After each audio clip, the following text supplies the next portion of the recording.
The torque wrench talks if you know how to listen. Desmond Okafor-Marsh knew.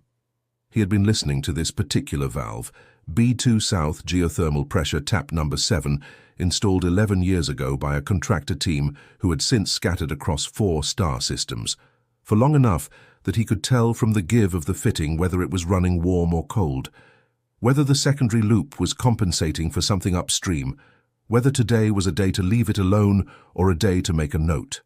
Tonight, it was a day to make a note. The threads were starting to catch on the right side of the joint, a quarter turn early. Not a failure. Not yet. A suggestion. He made the note in his battered maintenance log.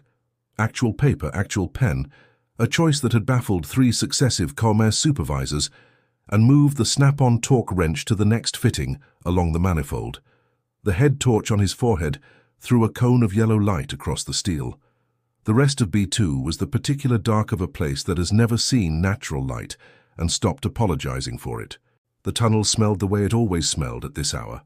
Hot metal and mineral water from the geothermal tap, machine oil from the circulation pumps, and underneath those the faint sulfur note that Vireth's subsurface geology contributed free of charge. Desmond didn't mind the smell. He had worked in places that smelled considerably worse, and at least this smell was honest.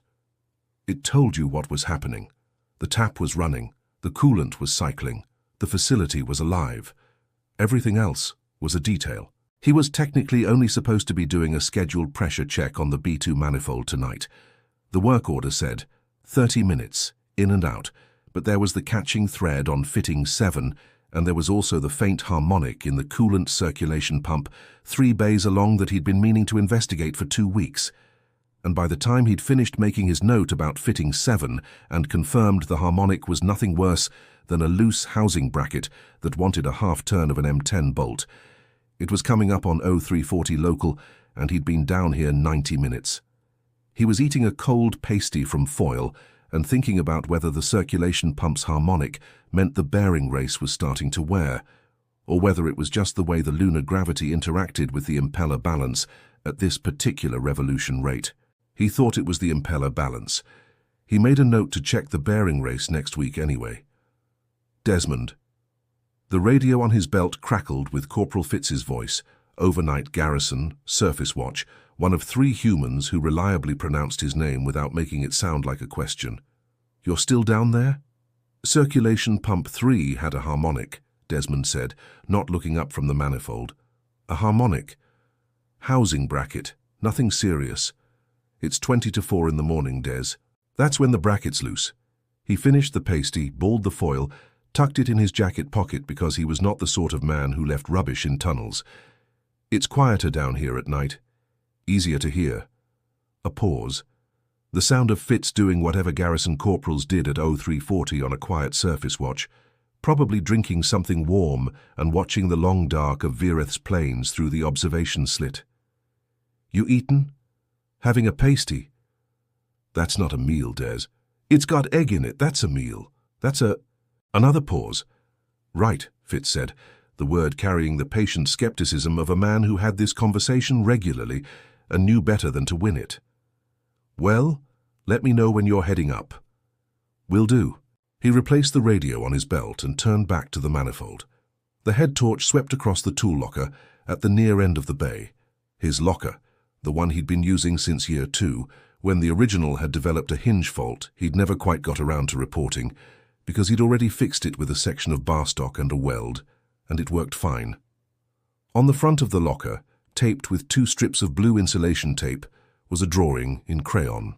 2 figures, one tall, one small. The tall one had what appeared to be a spanner in one hand and a head torch on its head, rendered in the particular confident inaccuracy of a 9-year-old who has looked at her subject very carefully and then translated him into whatever visual language she had available.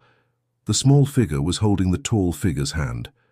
Underneath, in a child's deliberate block letters, me and Dad. Desmond looked at the drawing for a moment. The light in his head torch shifted as he moved, the crayon figures going orange and then fading back. He turned back to fitting 7, made another note about the thread, started packing his tools. He had been working sub-level maintenance at Crestholm-7 for 11 years. He knew this building the way he knew his own body, which was to say, imperfectly, intimately, and with a comprehensive understanding of every place where the original design had made a decision he disagreed with, and every place where he had quietly corrected it. He knew that the coolant bleed on B2 South ran slightly hot in the third hour after a tap cycle, because the relief valve was a ½ millimeter undersized, and nobody had ever bothered to replace it. So he had rerouted the bleed through a section of geothermal exhaust pipe rated for a completely different system, and it had been working fine for 3 years, and he was the only person alive who knew it was there. He knew that the emergency lighting in B1 corridor ran off a separate circuit that he had personally rewired during the refit of Year 4, which meant he could access it independently of the main grid. He knew that the B2 north ventilation duct ran directly above the solvent storage bay, and that the inert purge circuit for the geothermal tap shared a manifold junction with the B2 circulation system, and that if you opened the right valves in the right sequence, the nitrogen purge would sweep the lower corridor like a river finding a new channel. He knew all of this the way a man knows his house at 3 in the morning in the dark, by feel, by the sound of it breathing. He was putting the snap-on torque wrench back in its case when the lights went red. Not amber, not the slow amber pulse of a drill or a scheduled warning. Red, solid, immediate, facility-wide red, the color of a system that had received an instruction it couldn't argue with. Then the percussion came through the floor. Not an earthquake. Desmond had worked geothermal long enough to know the difference between the building shaking itself and the building being hit. This was being hit. 3, 4 impacts, surface level. The vibration filtered down through 11 years of tunnels and arriving in his feet like a message in a language he already spoke. Then silence from Fitz's channel. Not static. Silence. The kind of silence a radio makes when the person on the other end is no longer able to speak. Then Adai's voice, the emergency channel which he had never heard Adai's use, her voice carrying the particular precision of a person who is very frightened and has decided not to let it change how they speak. Desmond. The blast door is sealed. Commander Yuki's mother sealed it from outside. She said, keep them alive. The children, Tomas and Yuki and Mira, in the B3 emergency shelter. Adaiezi and old Pel Sorvas with them. The blast door sealed. He was already moving, packing the torque wrench into the case, clipping the case to the tool locker, lifting his belt kit. He paused for one moment. He looked at the crayon drawing on the locker door. Then he set down the pasty wrapper and picked up the drawing and put it in his breast pocket. He capped his thermos. He said, "Right then." He had 25 minutes before they would be through the B1 access hatch, and he spent none of them going toward the sound. He went sideways. There was a maintenance crawlway between B1 and B2 that didn't appear on the facility's official schematics, because he had widened it during the Year 6 refit to accommodate a cable run and had never bothered updating the paperwork. It was 40 centimeters wide and smelled strongly of hot metal, and Desmond moved through it on his elbows and knees with the practiced efficiency of a man who had spent 14 years of his life in British Army engineering, doing exactly this kind of movement in considerably worse conditions. He pulled circuit breakers as he went, not randomly, deliberately, sequentially, a specific pattern he had worked out in his head during the 3 minutes between the alarm and reaching the first access panel. The main grid went dark section by section, like a sentence being erased from right to left. The emergency strip lighting came on, running off the separate circuit he had wired in Year 4, and then he pulled that circuit's master switch too, and rerouted the feed through a secondary junction so that instead of holding steady it pulsed. On, off, 2 seconds each. Enough light to move by if you knew the building. Enough rhythm to be deeply disorienting if you didn't. He was in the B1 equipment bay, 6 meters from the corridor junction, when he heard them come through the hatch. 4 soldiers. He counted by sound. 4 distinct sets of bootfalls, 4 distinct equipment signatures, the particular acoustic density of beings in combat gear entering a confined space. The Vorrkai moved with precision. He could hear that from the economy of their movement, the way they spread out without being told, the absence of wasted sound. They were good. He had to assume they were very good. What they were not was familiar with thermal imaging in a geothermal sublevel. He knew this because he heard the faint whine of their thermal equipment cycling up, and then heard it cycle back down almost immediately, because the pipes running through B1 corridor were carrying heat at 230 degrees, and the floor grating was warm from the exhaust runs below it, and the entire corridor was, from a thermal imaging perspective, approximately the same temperature as a small sun. The equipment was useless. He heard sonar equipment cycle on next. That was also approximately useless. The tap system 3 levels down vibrated at a frequency that spread through the building's structure like a standing wave, and sonar in this sub-level was like trying to listen for a whisper at the bottom of a waterfall. He knew this because he had once spent 2 hours trying to locate a loose coupling using an acoustic probe and had given up and found it by touch instead. They were, in effect, blind. He was not. The rigid 320E hydraulic pipe press was in the B1 utility alcove, a heavy tool rated for 12-inch industrial pipe used primarily for fitting compression couplings on the larger manifold joints. It was also capable, if you loaded it against a pressurized coolant line and triggered the crimp mechanism on the release fitting rather than the press head, of dumping a very fast quantity of super-cooled industrial coolant through whatever aperture you directed it toward. He didn't direct it at the soldiers. He directed it at the deck. The coolant, running at -40, because that was what the B1 secondary loop required, hit the metal grating in a 3-meter fan pattern directly in the path of the lead 2 soldiers. Flash freeze. The metal contracted, the grating went from warm to brutal in under a second, and then 2 of the 4 soldiers were on the floor, one of them hard enough that he heard the impact. The 3rd soldier slipped, but caught himself on the pipe manifold. The 4th hadn't reached the grating yet. Desmond was already gone. Back into the crawlway, moving toward B2, already making notes in his head. He was not thinking about the soldiers as people. He had made that calculation very precisely in the 3 minutes between the alarm and the first circuit breaker, and he had arrived at a position he was comfortable with. He would not kill anyone he could avoid killing. He had seen enough of that. But he would use everything this building had given him in 11 years to make sure they couldn't reach the children, and he would do it as efficiently as he could manage, and he would not be precious about it. He pulled his radio, scanned for Vorrkai command frequencies, found one almost immediately. They weren't encrypting at a civilian frequency, because why would they?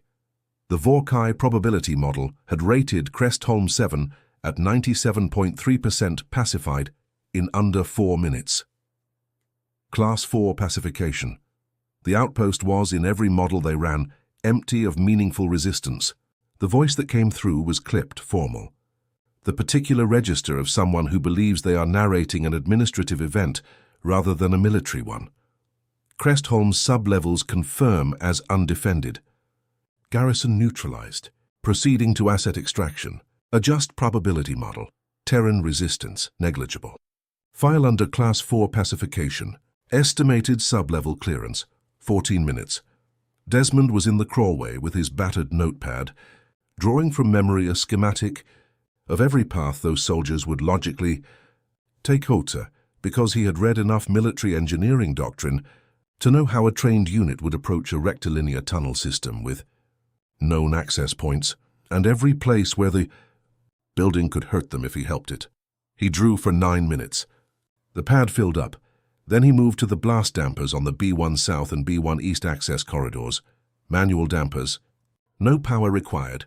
No electronic signature. And dropped them closed, sealing 2 of the 3 routes between B1 and B2. Now there was one way in. One corridor. He knew that corridor like he knew his own name. He went to his tool locker. He did not take anything that looked like a weapon.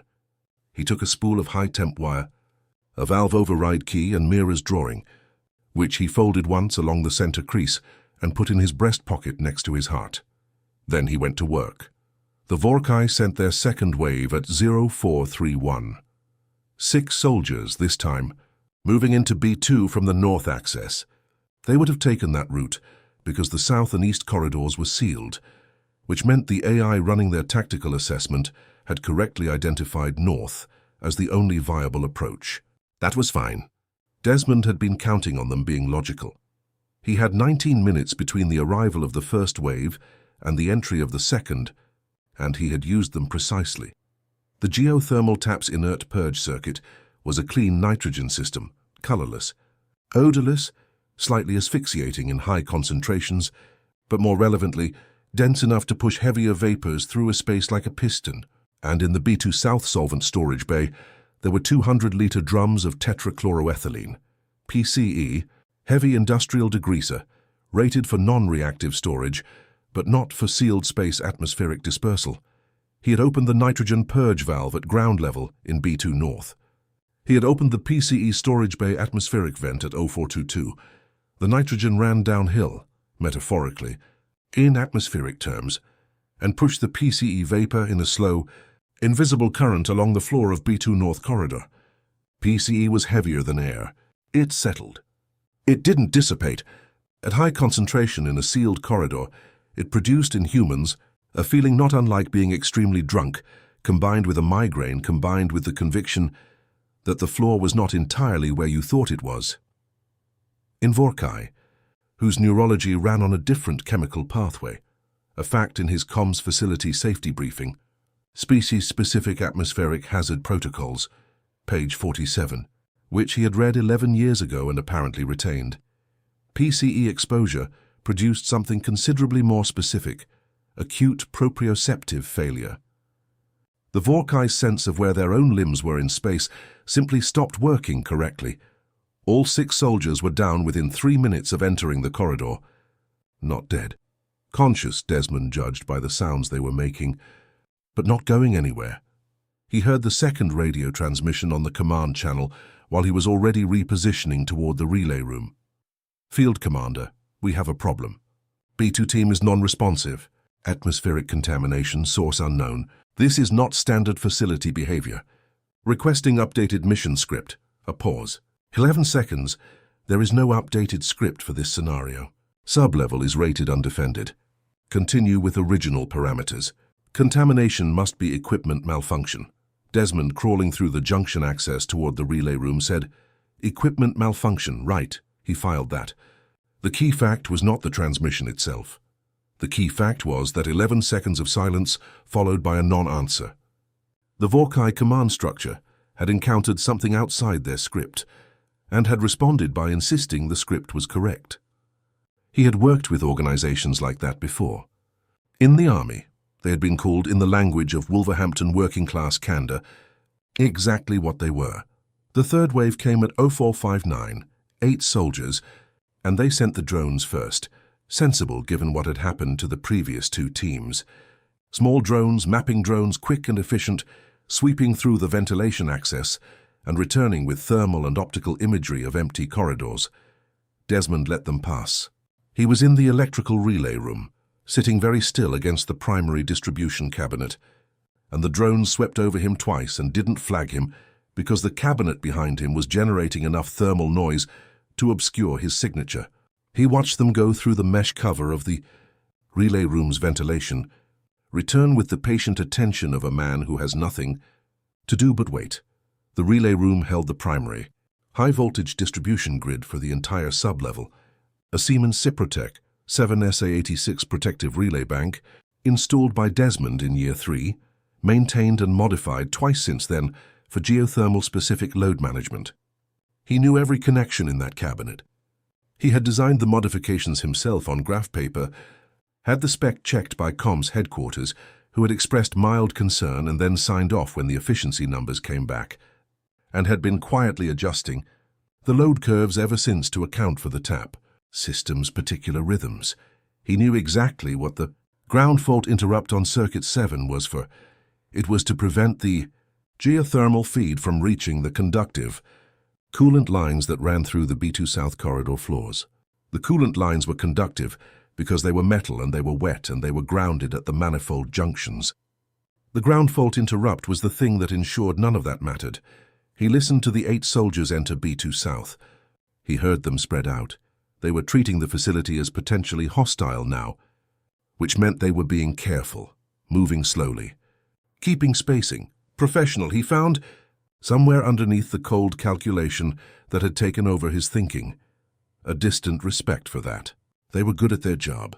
Their job was just running into a building that had spent 11 years becoming, without knowing it, a weapon in the hands of the one man who understood all its parts. He waited 4 minutes. He listened to their bootfalls on his floors. He waited until he could hear by acoustic positioning that they were at the corridor's narrowest point, a 12-meter section where the conductive line ran unbroken between two manifold junctions. No branches, no exits, no way off the floor. He opened the relay panel. He found circuit 7. He disabled the ground fault interrupt. And then he cross-connected the geothermal feed. The sound that followed was not an explosion. It was not a crack. It was a sustained heavy event. The specific register of a large amount of electrical current, finding a path it had never been permitted to use before. The lights in the relay room didn't even flicker, because the relay bank was doing exactly what he had designed it to do in terms of load management. The facility continued to run. The tap continued to pump. The coolant continued to cycle. B2 South Corridor simply became a place where you could not stand on the floor. The third transmission came almost immediately. Commander, the sub-level is, it's the building. The building is, we need extraction. We need extraction from sub-level immediately. Something is operating down here. There was a sound in that last transmission, not quite fear, because the Vorrkai Dominion did not, apparently, have a cultural framework for this particular experience, but something adjacent to it, something that in a Vorrkai tactical officer corresponded to the moment when the probability model becomes incoherent and the script no longer describes the situation you are. In the field commander's response was 6 seconds of silence. Then fall back to surface. All units fall back to surface. Sub-levels are quarantine the access hatches. We will reassess. Desmond was already resetting the interrupt. He didn't need it anymore. He sat in the relay room in the dark with his head torch and his notepad and listened to the sound of boots retreating toward the B1 hatch, and he said very quietly, "There you go." He was not celebrating. He was working. He sat in the relay room and checked his notes and thought about what they would do next, whether they would come back with different equipment, whether they would try to breach from a different angle, whether they were calling for reinforcements. He thought about the Komatsu PC-2000 down on B4, the excavator, retrofitted for low-gravity operation, 400 metric tons of machinery that could punch through a sub-level wall if he needed an exit, or needed to create one. He thought about it, and then decided he didn't need it yet. Maybe not at all. He had other options he hadn't used. He did not hear the one soldier who had not retreated, not retreating because he was separated. Desmond worked out afterward, cut off by the blast dampers on the south corridor, unable to follow his unit, running on instinct and training in a dark building where something had just done something impossible to his teammates. When the soldier found the relay room, he had a blade weapon in one hand and the particular posture of someone who has stopped trying to follow orders and started trying to survive. Desmond had a valve override key and 3 fingers on his left hand. It was the kind of pain that takes a moment to arrive properly. First there's the impact, then there's the heat, then there's the full understanding of what has happened.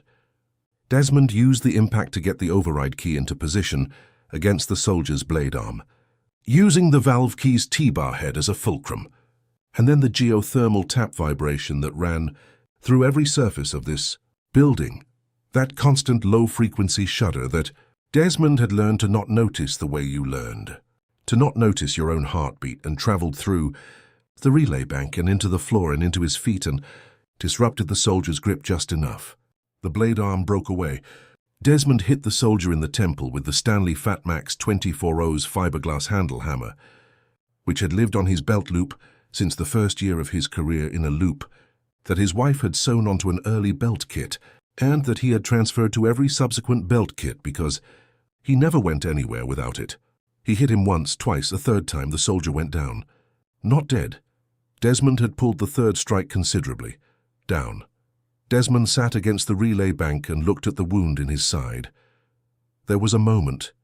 He had had this moment before, in Basra in 2029, not in a firefight. Nothing as organized as that. Just a burst pipe in a forward engineering post at 2 in the morning. Super-cooled water and the particular ice shock of it in the dark, and a cut across his forearm from a ruptured coupling joint, the cold in the blood and the absolute silence of a moment when your body is asking you a question about what you intend to do next. He had fixed the pipe. He had gone back to the bunk. He had noted the coupling in the morning report. This was, he decided, the same question. He tore a section of his work shirt. He packed the wound with it, pressing hard, using the base of his three-fingered palm to maintain pressure while he reached the electrical tape on his belt kit. He wound the tape over the shirt section and around his torso 3 passes, pressing the dressing flat. He had lost, he estimated by the spread and the rate, somewhere around 15% of blood volume. He had read enough medevac reports. Comms required hazard scenario training every 2 years, and Desmond did not treat mandatory reading as optional. To know that 15% was manageable, that the body had reserves for this, that the math of blood loss did not become immediately catastrophic until you passed 25 and started approaching 30. He had time, he thought. Briefly and with a sort of resigned clarity, that's a fiddle. Then he got up and went to check on the children. The B3 emergency. Shelter was behind a blast door that had been installed to spec in Year 2, and that Desmond had subsequently reinforced with a secondary locking bar made from a section of geothermal exhaust pipe, because the spec door was rated for pressure differential and not for sustained mechanical attack, and he had thought, during installation, that the spec was optimistic. He was, he reflected as he unsealed the locking bar with the valve key, glad he'd thought that. A daze met him at the door. She was a woman who had been a nurse practitioner for 16 years in places that didn't go well, and she looked at him the way people who have practiced triage look at things they need to assess immediately, with a particular efficient calm that most people mistake for coldness. She took his left arm, looked at the electrical tape dressing, pressed 2 fingers against his wrist. "Sit down," she said. "I'm fine. You've been stabbed. It's not the first time." He was already looking past her. Tomas in the far corner, with his knees up and his arms around them, very still the way 7-year-olds went still when they were frightened and didn't want anyone to know. Yuki sitting with Pel Sorvas, the old Sothian teacher, whose 4 limbs were wrapped around the girl in a gesture that was unmistakably protective, regardless of species. And Mira was standing very straight in the center of the shelter, looking at the door, looking at him with the particular expression she got when she had been holding something together very carefully and wasn't yet sure she could stop. She was 9 years old and she was Vorrkai lineage, and she had been a ward of a Wolverhampton maintenance technician for 2 years, and she was his. "I'm here," he said. She didn't move, but something in her shoulders went fractionally less rigid. Adiz let him sit for 4 minutes and cleaned around the electrical tape and told him he needed surgery, and he said yes, he reckoned he did. Then he told her he needed to go back up to B1 and manually unseal the blast door release so the emergency beacon could broadcast from the antenna junction on the surface side of the door. She said, "You cannot do that." He said, "I know." He looked at Mira. He said, "Stay with the Daisy." She said, very quietly, "You're coming back, not a question." A position, the absolute flat-stated fact of it, delivered in the particular register of a 9-year-old who had already had too many people not come back. He said, "I'll be right there." Then he went. The service ladder from B2 to B1 was 12 meters of vertical steel rungs in a conduit shaft, and it was not, on reflection, ideally suited to a man with a stab wound between his 4th and 5th ribs and 3 fingers. But the alternatives were all worse, and Desmond had always been better at doing the thing in front of him than at finding reasons not to. So he climbed it. He climbed it by putting the bad side toward the wall and working with his right hand and his 3-fingered left and his feet, and by breathing in a very particular way he had developed during a tunnel collapse in the 3rd tour, a controlled shallow rhythm that kept the chest wall as stable as possible and gave the intercostal muscles the least possible reason to complain. So it took longer than it should have. The tape held. The blast door release was a manual override mounted in a service niche beside the hatch, a 2-handed tool operation in normal circumstances, a rotating key engagement requiring 12 kilogram meters of torque to break the door's hydraulic seal. Desmond used the override key, braced his shoulder against the niche wall and put in the torque with his right hand and what remained of his left. The seal broke. He heard the door unseat. The emergency beacon junction was on the far side of the hatch, accessible through a panel that required him to hold a relay open with continuous manual pressure while simultaneously reaching the toggle switch 11 centimeters away. In normal circumstances, you use 2 hands for this. He used his 3-fingered left to hold the relay, wedging the remaining fingers into the relay clip, a grip that worked specifically because of the gap where the index and middle fingers had been, a space that let him lock the clip against his palm in a way a full hand couldn't manage, and reached the toggle with his right. The beacon went live. He heard it in the frequencies he'd been monitoring since 0347, cut through the surface noise like a knife through something soft. He did not make it back down the ladder. He made it 6 rungs. Then the blood loss and the cold, and the sustained exertion of 2 hours and 40 minutes since the wound, had a conversation with his cardiovascular system, and the conversation ended with him sitting on a rung with his 3-fingered left hand, locked around the ladder upright, and his head resting against the conduit wall, and then not sitting so much as wedged, and then some time after that, not conscious. The ICRS threshold dropped to the surface at 0714, and what they found there required a xenological assessment team they hadn't planned to bring and wouldn't have understood the need for until they read Desmond Okafor-Marsh's maintenance logs. The Vorrkai field commander was on the surface. He was not in command of anything anymore. He was standing at the quarantine line his own units had established around the B1 hatch, and when the compact rapid response team found him, he would not explain what had happened in the sub-level, only that it needed to be quarantined. This would later be explained as the Vorrkai's administrative response to encountering a situation for which there was no mission script. When the script breaks, you contain the situation and request new parameters. You do not go back in. Not into whatever was down there. The Sothian reconnaissance team went in first, because Sothians had better low-light visual capability, and because the compact tactical assessment identified them as the optimal first entry species for enclosed thermal environments. They came back up at 0731. Their commander was quiet for a moment before she filed her report. She said, "Sub-levels are clear of hostile presence. Evidence of extensive engagement. Requesting medical and technical teams." A pause. "Also requesting a cultural xenologist. I do not fully understand what I am looking at." What they were looking at was not a battlefield. There were no bodies arranged by violence. The corridor sections told a different story. Frostburn patterns on the B1 grating, where the coolant had flash-frozen the metal, precise and contained, not random. Chemical residue in B2 North, mapped in a ventilation pattern that, once a comms atmospheric engineer looked at it, turned out to be an almost elegantly efficient use of the facility's own purge system. An electrical corridor in B2 South, where the floor was still faintly warm, and where the load management logs in the Siemens relay bank showed a circuit modification and reversal spanning an 11-minute window. Tools set down at measured intervals, as if a man had paused at each station to think before doing the next thing. A maintenance log, paper, covered in careful handwritten notes and a schematic drawn from memory that turned out to be, when compared against the actual facility blueprints, almost completely accurate, and at B1 on the service ladder, Desmond Okafor-Marsh unconscious, 3-fingered left hand locked around the ladder upright, the beacon broadcasting, a folded crayon drawing in his breast pocket. Chief Medical Officer Vos Turan filed the biological assessment during surgery prep on the Threshold's medical deck, because the Carevian physiological model kept returning results that made no sense, and she wanted the record to reflect that she had noted this before anyone accused her of calculation error. She said, "The subject has sustained a penetrating thoracic wound consistent with Vorrkai combat blade, 4th intercostal, non-pneumothorax.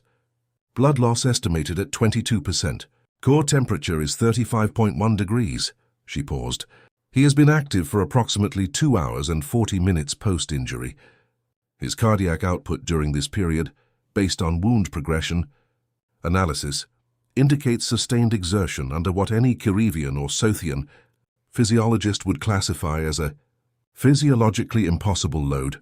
Another pause. She appeared to be checking her numbers. "The subject's skeletal density exceeds our models by a factor of 1.4. His muscle tissue shows chronic micro-tear repair, consistent with decades of load-bearing labor. He is in structural terms not a standard biological unit. He is a working machine that has been repairing itself for 54 years. She filed the report. Then she went into surgery. He came around briefly when they were moving him to the stretcher, long enough to register Mira's hand in his three-fingered one, and her voice saying his name. Not the word she'd been using for 2 years in the shelter, and over the radio, and in the crayon drawing in his pocket. Just his name. The first time she'd used it in the whole of the crisis, because she was 9, and she'd been holding herself together all night, and now the holding was over. Her days told him the children were safe. The beacon worked. The relief team was here. He processed that in the specific way of a man who has been waiting for exactly this information and can now permit himself to stop. He opened one eye. He said, "Tell someone about my coolant reroute on level B2, section 9. It's been running on a non-rated component for 3 years and nobody knows but me." He stopped, breathed. Probably fine. Just someone should know. Then he was out. He woke 11 days later in the medical bay of Compact Station Meridian. Clean sheets. The specific quiet of a room that has been keeping itself quiet. A window, or what passed for a window. A light panel running a sunrise simulation that had been calibrated for something he suspected was not quite human standard, slightly too blue at the horizon. He lay there and looked at it for a moment. Mira was asleep in the chair beside him. Her head was on his arm. She had done her homework at some point. There was a tablet on the side table with what appeared to be a maths worksheet half completed, 3 problems done neatly, and the 4th trailed off, which told him exactly when she had stopped being able to stay awake. Her hair needed brushing. He would ask a Daisy about that when someone came in. He lay there and looked at the light panel and at Mira's worksheet and thought, semi-consciously, that Mira's school in Wolverhampton had a waiting list, and he needed to remember to call them when he got back. Because you had to register early, and if she was going to start in September, she needed to be on the list by April, and April was coming up. He needed to call them. It was the sort of thing that got forgotten when other things happened. His advocate came in at 0900. She was a compact assigned legal officer, a Carevian with the four-eyed, careful watching quality that Carevians had, and she sat down across from him in the visitor's chair and told him, with the precision of someone who has practiced delivering bad news without making it worse, that the Vorrkai Dominion had filed a formal grievance with the Compact Council. Their position, she explained, was that the use of industrial infrastructure as a weapon against Dominion soldiers constituted a violation of Compact civilian contractor engagement protocols, specifically the clause prohibiting non-military personnel from engaging in active, hostile action against recognized military forces. They also, she said carefully, have requested, as a secondary element of the grievance, Mira's return to Dominion jurisdiction. Under the traitor lineage classification, Desmond's arm was still under Mira's head. He looked at her sleeping. "When's the hearing?" he said. Compact Council Chamber was a room designed to communicate the weight of institutional authority, which it did primarily through the use of a great deal of structural stone and very high ceilings. 14 species represented in standing gallery sections around the central floor. Reporters from 6 publications. A Vorrkai delegation of 12 in formal regalia, precise formal, silver-trimmed, the bureaucratic regalia of an empire that had absorbed 63 territories without firing a shot they hadn't pre-modeled. Desmond Okafor-Marsh walked in wearing his work clothes, the clean set. Steel-toed boots that had been polished at some point in the last few days and had not remained polished because he walked heavily and always scuffed the toes. His comms contractor jacket, the one with the worn left elbow where he pressed against pipe surfaces, his name badge still clipped on from force of habit. He was using a cane, temporary, the surgeon had said. 6 weeks, and he walked at his own pace, which was not the pace of a man who was performing for an audience, and he sat down at the respondents' table and put the cane against the chair leg and looked at the Vorrkai delegation with the flat patient regard of a man who has waited considerably longer than this for considerably more unpleasant things. The chamber was quiet in the way large spaces go quiet when they are paying attention. The first delegate of the Vorrkai opened with a summary of the grievance. He was precise and formal, and he referred to Desmond throughout as the Terran contractor, in the way of someone who has decided in advance which category a thing belongs to and is committed to the categorization. The Terran is a maintenance worker, he said. He is not a combatant. He is not a variable. Desmond answered questions for 40 minutes in a flat Wolverhampton accent. He did not embellish. He did not raise his voice. He answered each question with the precise minimum information required to be factually complete, and when a question contained an assumption he disagreed with, he corrected the assumption before answering. When the Vorrkai delegate asked why he had used chemical agents against military personnel, he said, "I didn't use chemical agents. I opened a valve. The chemicals were already there. I maintain that system.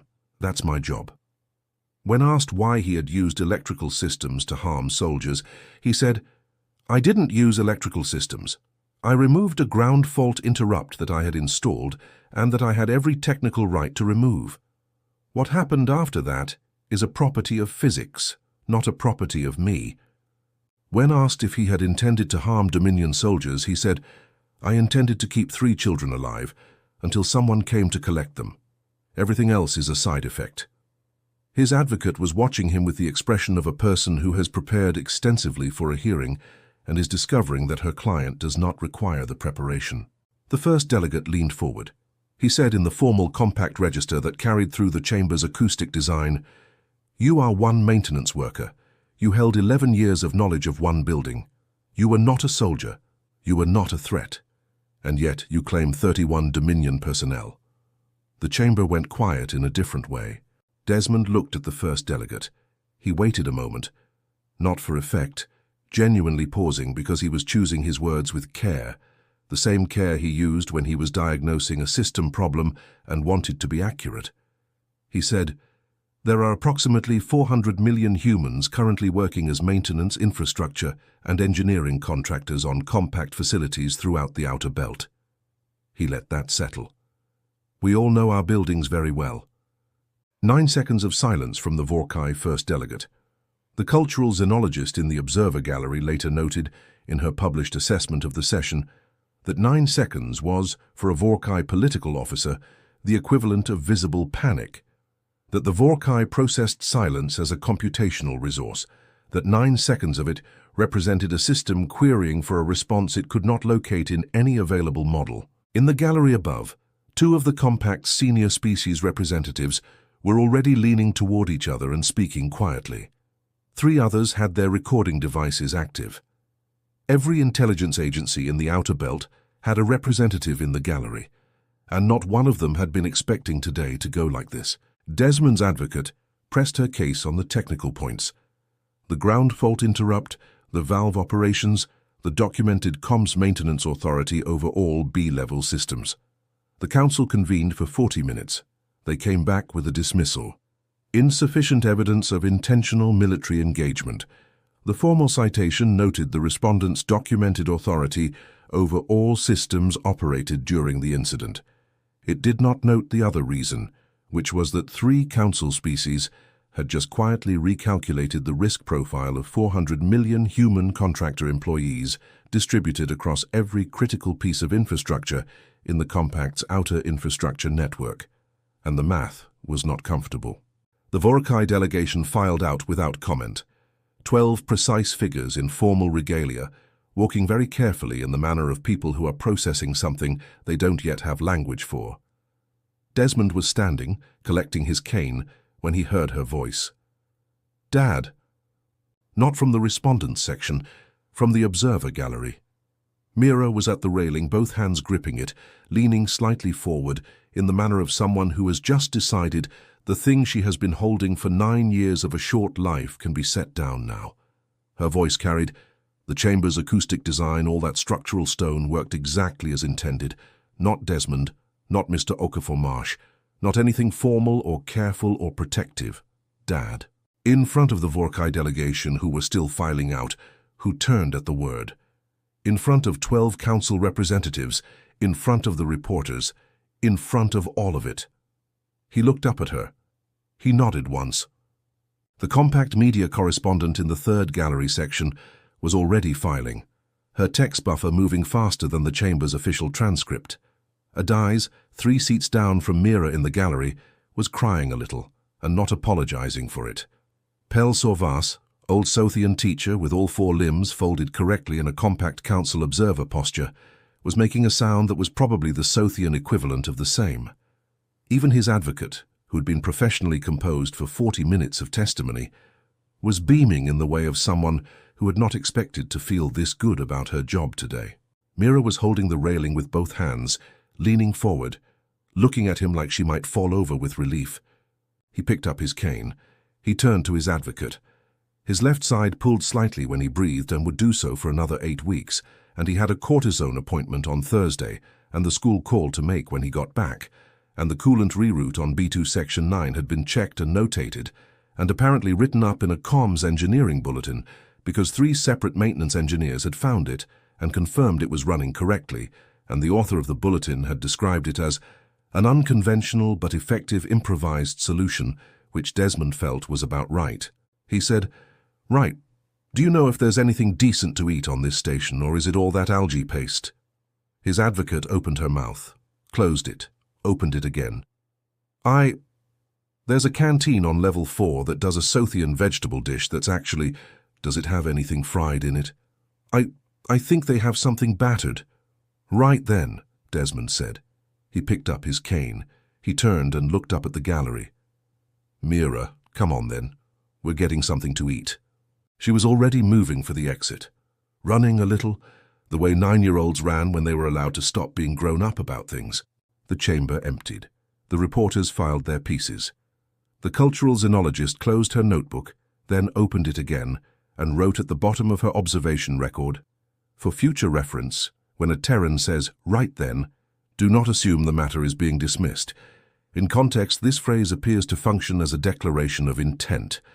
Note for revised xenological briefing." Somewhere in the outer belt, on 400 installations and relay stations and geothermal outposts and communications arrays, humans were running their maintenance shifts. They were tightening fittings at 3 in the morning and eating cold things from foil, and listening to their buildings breathe. They were noting things in paper logs. They were rerouting systems through non-rated components that happened to work. They were putting crayon drawings on their tool lockers. They were learning their buildings. Nobody had told them to stop.